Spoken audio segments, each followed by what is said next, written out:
Esta es la meditación número 44 de la serie Un bálsamo para el alma.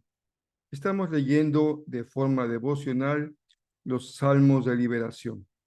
Hoy vamos al Salmo 30, que es el de toda esa semana, versos 8 y 9. La pregunta que dirige nuestra lectura es: ¿cómo te sientes hoy? Podríamos decir que el salmista tiene un corazón suplicante el día de hoy.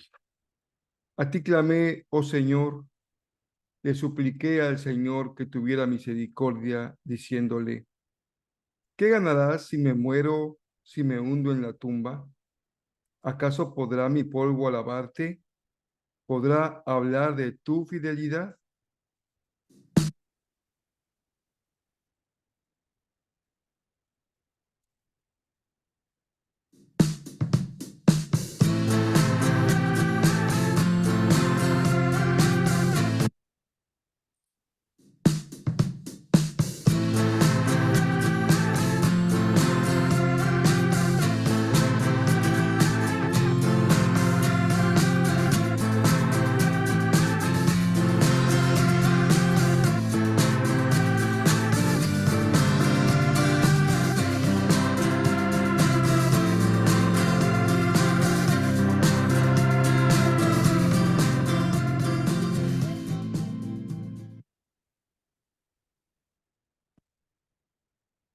Estamos leyendo los salmos de liberación. Estamos en el Salmo número 30, un hermoso salmo de David. He leído ya la Nueva Traducción Viviente y cada día compartimos una versión o una traducción distinta del mismo salmo, los mismos versos. En esta ocasión voy a leer la palabra Hispanoamérica. Cambia un poco la numeración de los versos. Si lo leemos en esta traducción, corresponde a los versos 9 y 10. Nuestra traducción es correspondiente a los versos 8 y 9. Dice así en la palabra Hispanoamérica: a ti, Señor, clamo, a mi Señor suplico. ¿Qué provecho hay en mi muerte? ¿En que yo baje a la tumba? ¿Podrá lavarte el polvo? ¿Anunciará él tu fidelidad? El salterio está conformado por un buen número de lamentos individuales. Hay individuales y hay colectivos. No es ajeno el tema del sufrimiento en la literatura bíblica. De hecho, está presente en la mayoría de ella. Y esto es así porque la Biblia es un libro que refleja plenamente la realidad humana. ¿Cómo podría la escritura reflejar esta realidad si no tiene una parte sustancial en ella, la condición de dolor y sufrimiento? La Biblia nos habla de seres humanos tan reales como cada uno de nosotros. En el Salmo 30 también podemos identificarnos. Hay momentos en los que rápidamente llegamos a la cúspide de la victoria y en un instante más bajamos al fondo oscuro de sentirnos completamente abandonados por el Señor. Para el salmista, ese abandono lo entiende como un instante de la ira de Dios, pero lo vive como una quiebra total. Es diferente registro el explicarnos lo que pasa o tratar de explicarlo, y es muy diferente cuando lo estamos experimentando o sintiendo. En el segundo caso, David es ejemplar porque no se deja caer en la frustración, en el enojo, en la rebeldía. ¿Cuántas veces tú y yo nos sentimos tan enojados, tan frustrados porque las cosas no marchan o porque se vienen abajo en un santiamén? Pero por el contrario, en su mente dolida, David está pensando cómo convencer al Señor para que lo levante, para que lo sane. El recurso de David es la oración de súplica, una petición que se presenta al Señor con humildad y con sumisión. David presenta un argumento ante Dios. Pienso que David, como un buen guerrero, un buen capitán, está pensando cómo convencer a su Señor, como si fuese necesario convencer al Señor de que lo levante. Su argumento es fuerte. Le dice, Señor, es mejor que me dejes vivir porque así podría alabarte y dar testimonio de ti, porque muerto, pues no te serviré de nada.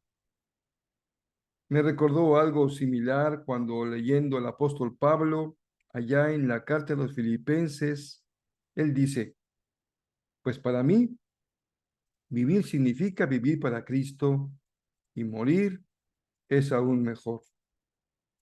Pero si vivo, puedo realizar más labor fructífera para Cristo. Así que realmente no sé qué es mejor. Estoy dividido entre dos deseos. Quisiera partir y estar con Cristo, lo cual es mucho mejor para mí, pero por el bien de ustedes es mejor que siga viviendo. Hay una coincidencia sustancial. En ambos casos es muy útil mantenerse vivo, no por el beneficio propio que esto trae, sino por el testimonio a que ambos han sido llamados. Su vida tiene una misión, tiene un propósito, tiene un sentido, más allá que el mero hecho de existir. Pero tiene también una enorme diferencia. Pablo tiene ya en ese tiempo de la revelación de Dios muy clara la fe, la confianza de que al morir iría a la presencia de Cristo. No es la condición de David.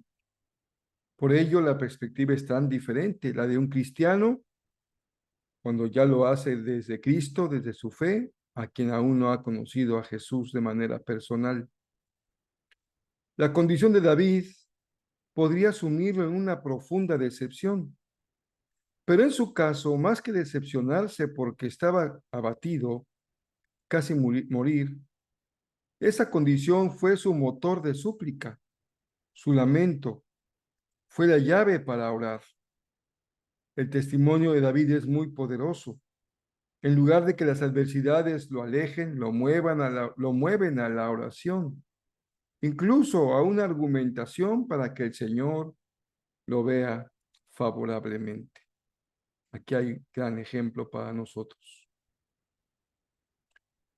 En la dimensión hacia arriba de nuestra vida tenemos un propósito que nos lleva a vivir para el Señor.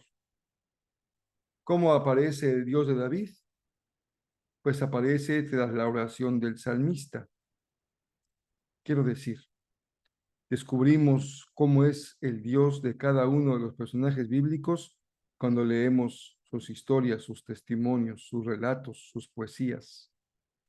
Pensemos en Moisés, que vio la manifestación divina en la zarza ardiente y él preguntaba, ¿quién eres? La respuesta tenía que ver con su historia. Soy el Dios de Abraham, el Dios de Isaac y el Dios de Jacob. El Dios que Moisés había heredado por la fe de sus antepasados. Todos, hermanos queridos y hermanas, hemos recibido de una u otra manera al Dios de nuestros padres. Así fuimos educados, guiados, enseñados, incluso si no lo fuimos, esa es la marca de Dios en nuestro corazón. Pero también tenemos, como Moisés, la oportunidad de conocer al Señor de manera personal. Lo mismo pasó con David. Cada uno de nosotros tiene una película en la que el protagonista es Dios, pero también podemos sacar una instantánea en la que capturamos nuestro presente con Él.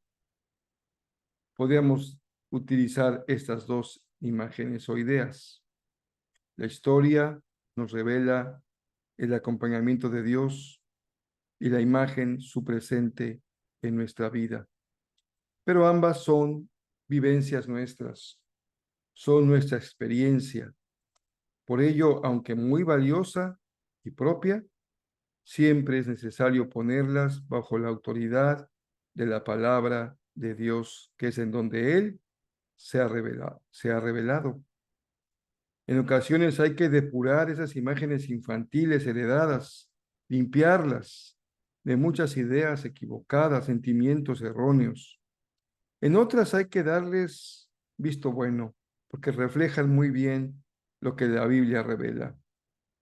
Esto hace posible que conozcas al Dios que se ha revelado y que tengas la libertad de clamarle y suplicarle con toda confianza, porque Él escucha y Él atiende. Así es como lo dijo Jeremías 33, versículo 3.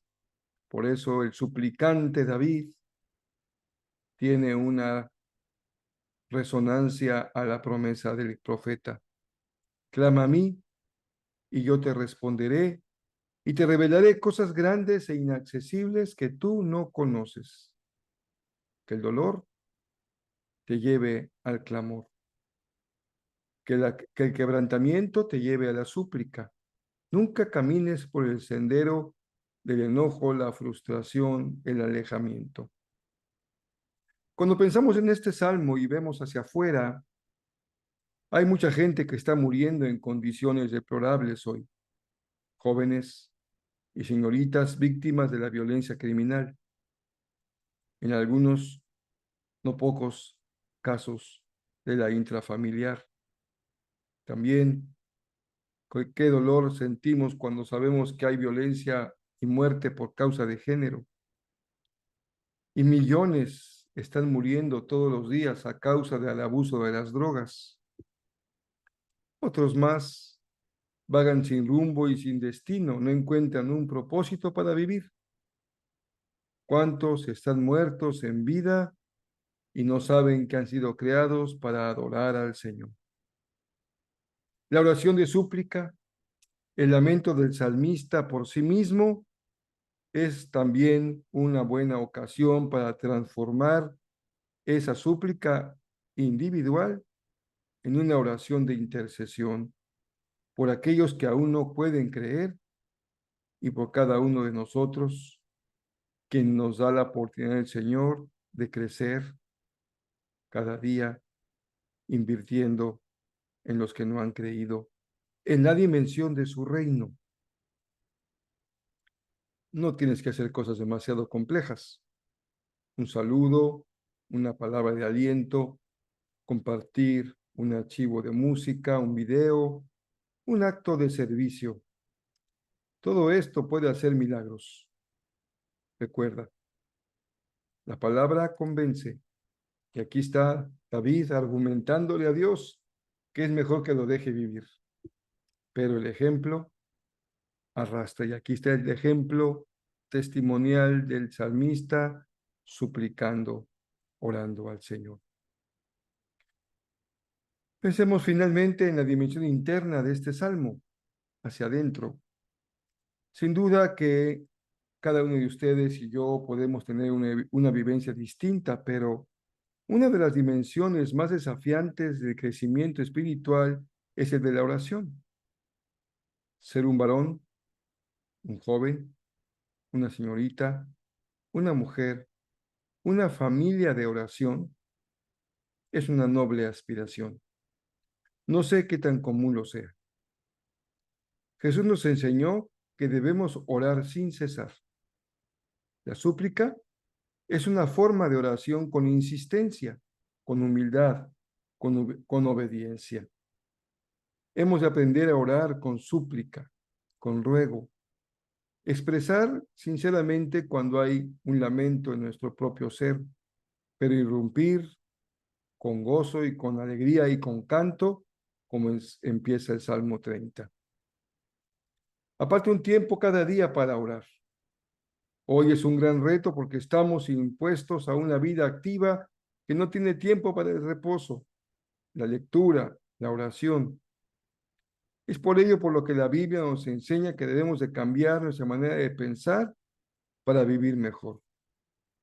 Tu corazón, tu espíritu, tu mente necesitan tiempo de oración en el que tu lista de súplicas sean presentadas delante de Dios cada día. Hoy podemos tener una aplicación muy práctica para nuestra vida interior. No dejes de orar y nunca dejes de crecer en oración. Finalmente, te invito a que continúes con la tarea de memorizar por lo menos 3 versos del Salmo 30. Si puedes hacerlo como parte de un canto que te compartí en la semana, es más fácil. Te exaltaré, Señor, porque me rescataste. No permitiste que mis enemigos triunfaran sobre mí. Oh Señor mi Dios, clamé a ti por ayuda y me devolviste la salud. Me levantaste de la tumba, oh Señor, me libraste de caer en la fosa de la muerte. Intenta repetir el verso 1. Te exaltaré, Señor, porque me rescataste. No permitiste que mis enemigos triunfaran sobre mí. ¿Por qué exalta David al Señor? Porque lo rescató y no permitió que sus enemigos triunfaran sobre él. Ahí está el verso 1. Lo puedes aprender y hacerlo parte de tu tesoro espiritual. Como cada día terminamos con una pequeña frase para pensar. Este es su objetivo, hacernos pensar. Dice así Tiberio: los corazones duros se vencen con súplicas blandas.